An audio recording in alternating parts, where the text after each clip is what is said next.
Give me the update, man. What do you got going on? Well, right now we're doing some downsizing, trying to get back to the vision, I guess you could say. Not that we ever personally strayed away from it, but we ended up finding out that some of these dogs were just not meant to be for us, I guess you could say. So we've downsized. I think we were up to about 13 dogs. A lot of those were prospects that we had kept off our breedings. We're down to 6 dogs right now.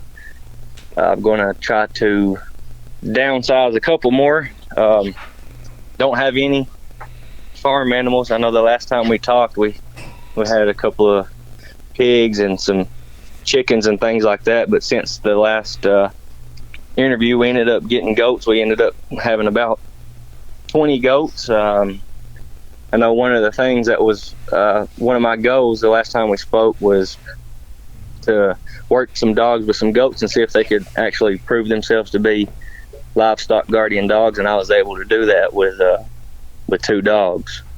So we're definitely going to keep those 2 dogs and our original male dog, and we got 2 more dogs I'm considering breeding into those, but we'll see where it goes. So right now we're kind of in a reset mode.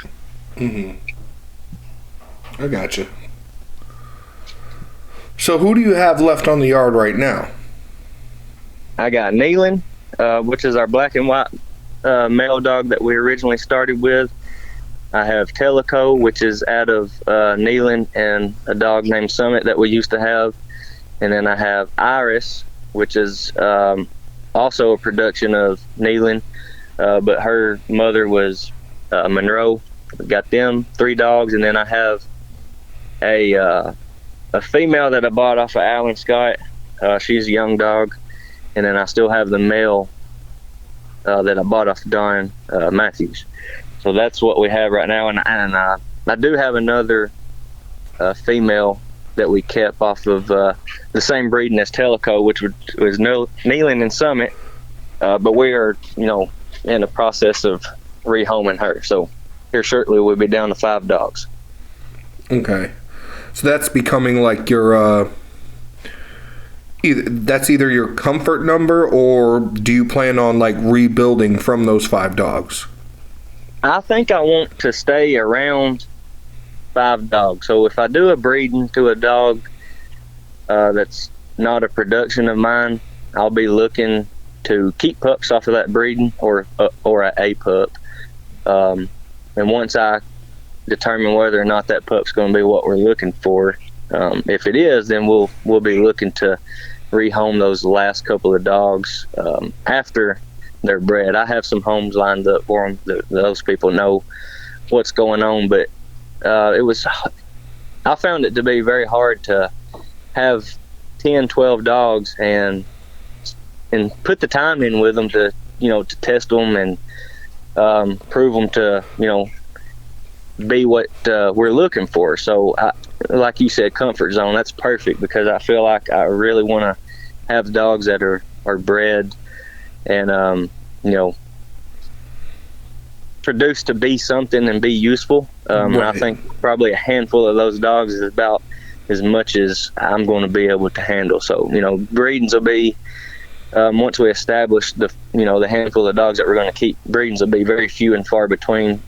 I think my main goal from here is to keep the vision that we had or have as far as creating a utility farm type dog, but also the most important thing to me is just keeping this strain of dogs around for as long as I can. And that's my main goal right now, because I feel like I have produced dogs that will do the jobs. They've proven themselves, and if I can just keep that going, I'll be happy with that. Right, I hear you. So we've talked before, but for the people listening, exactly what do you want your dogs to be capable of? Capable of doing everything that I ask them to do, which is, I've, come to find out that's a hard task. I need them to protect the property from man or predator. I need them to be able to be gentle enough with chickens, smart enough to know that a goat is, not a threat, to live comfortably with them, which we've done. And we want to raise our own meat through pigs and maybe other animals. And if a pig gets out, I need the dog to know, catch that pig, don't damage it, but catch it, and put that same dog in with goats and be okay. And honestly, we've done that. We have done that.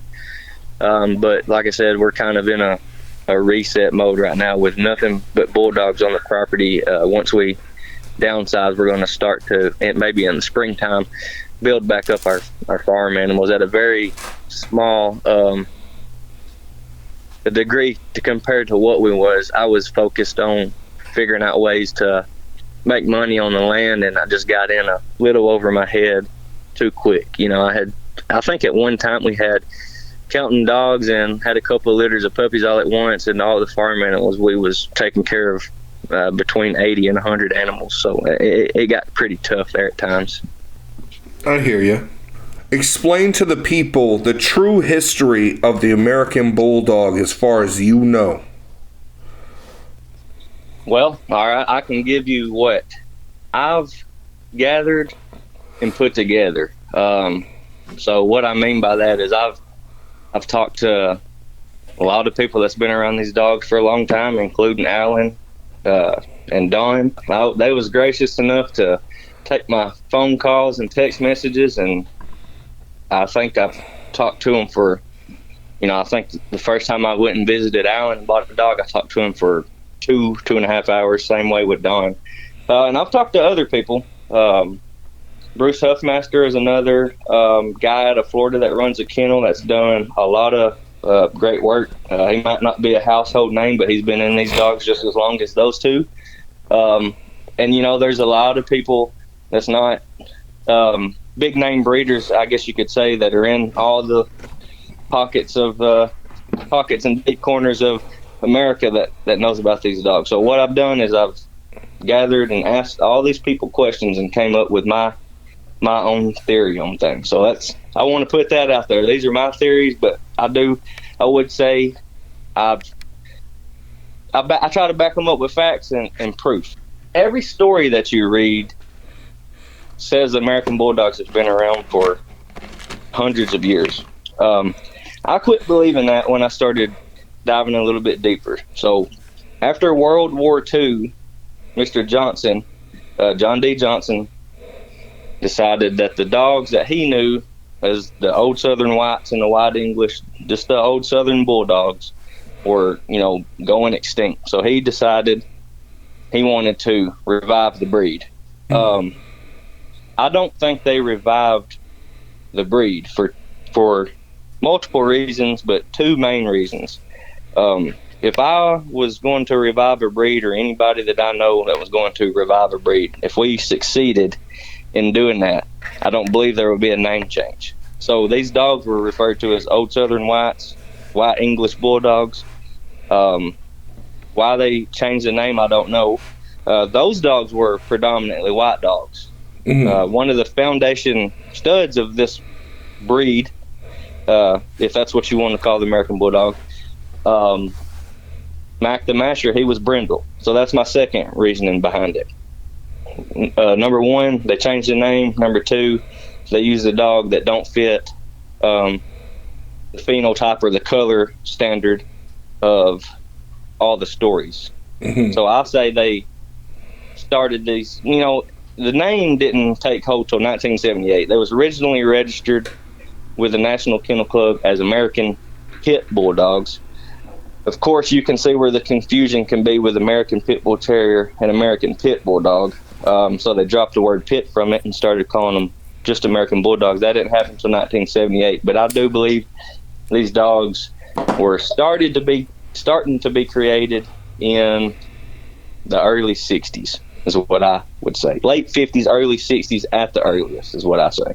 You got the Johnsons, which now is referred to as the bully type That's NKC standard. That's what they're called, is bully type.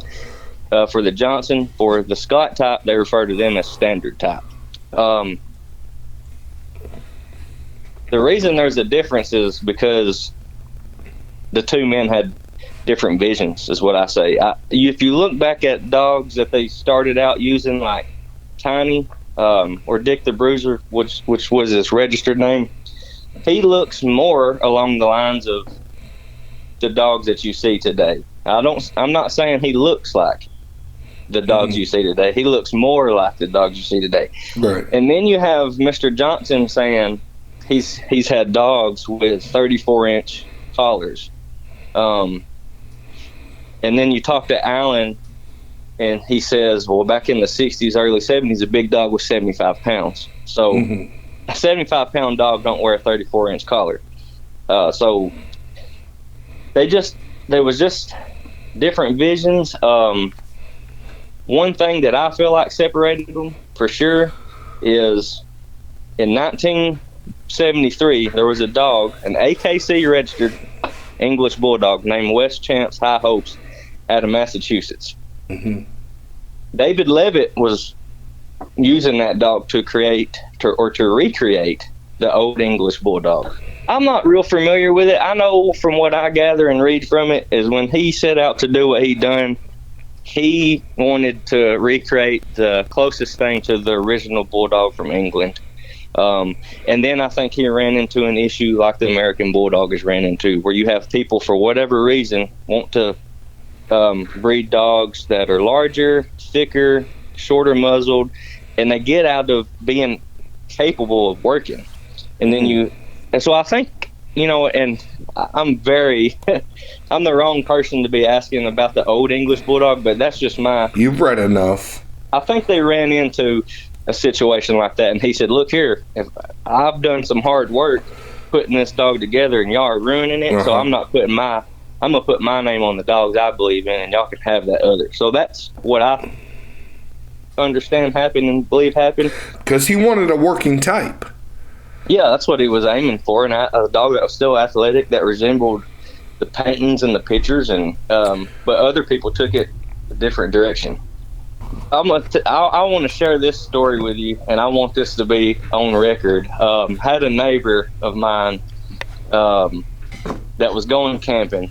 He was taking his horses with him, and he's stopped by several times and talked dogs with me.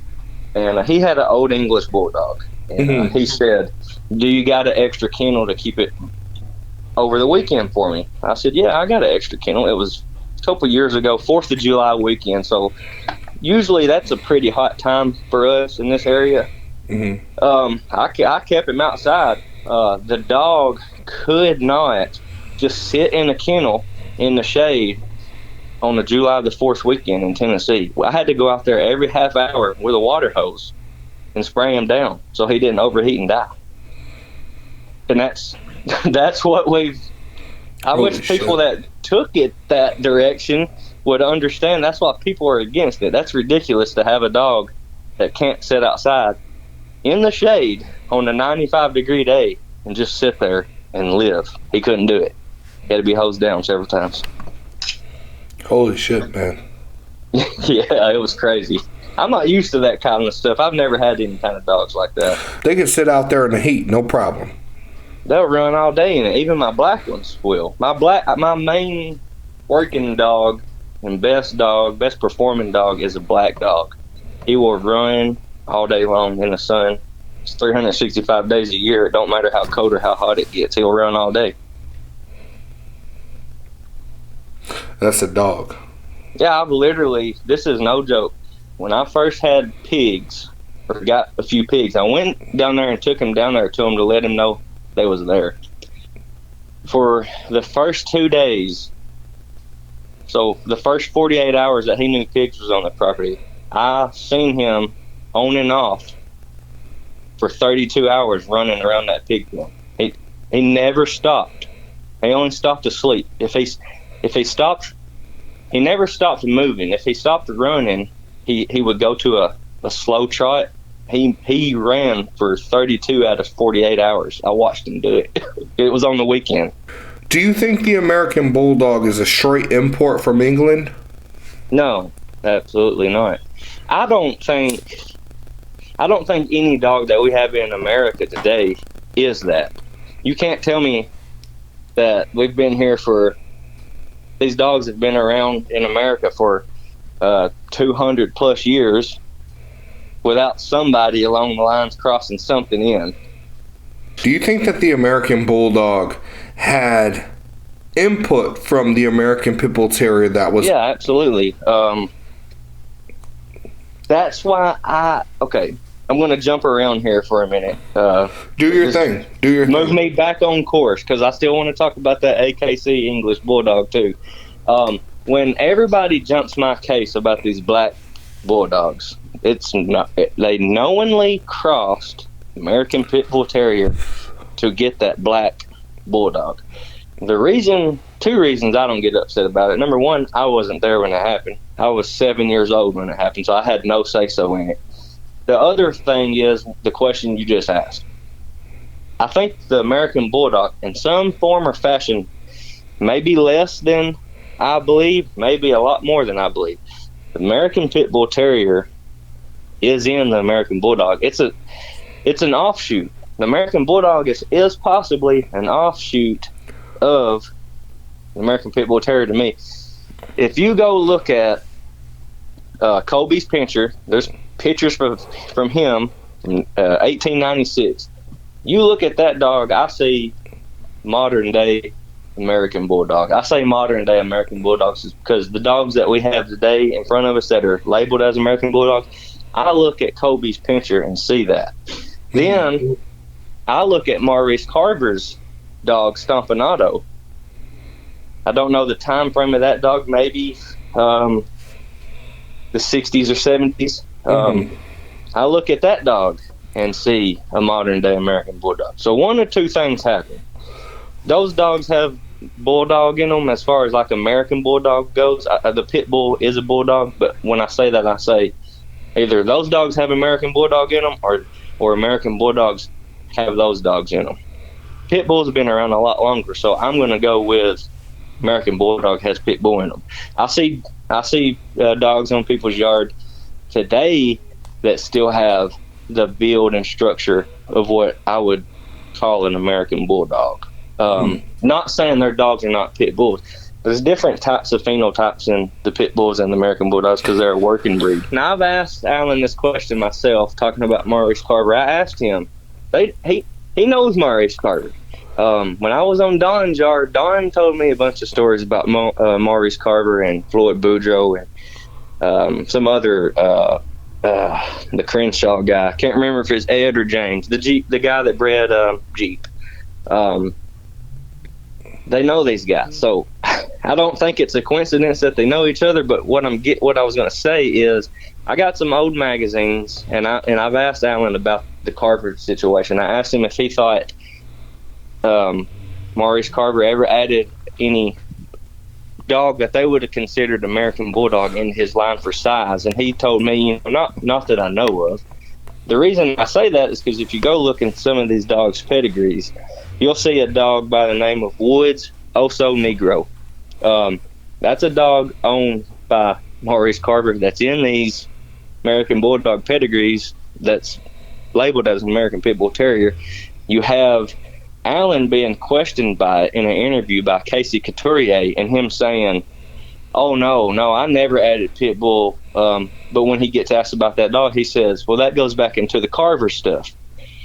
Talking about Maurice Carver. And then I have some pictures of some magazines, which I haven't been able to contact the breeder and ask. I can't remember the breeder's name right off the top of my head, that back in the 90s was advertising his dogs to be 1/8 Carver bloodline American Bulldogs. So I want to know, is that Maurice Carver? It is Maurice Carver. It has to be. I just need somebody to tell me it is to confirm what I believe. The main way that I think the American Pit Bull Terrier blood was used was through those old bulldogs that people talk about. Those older white bulldogs. Not just the white ones. There's brindle ones. And that goes back to what I was saying earlier. You talk about phenotypes on these dogs. I've seen some pit bulls on people's yards that don't look like they got any terrier in them. They look like a bulldog.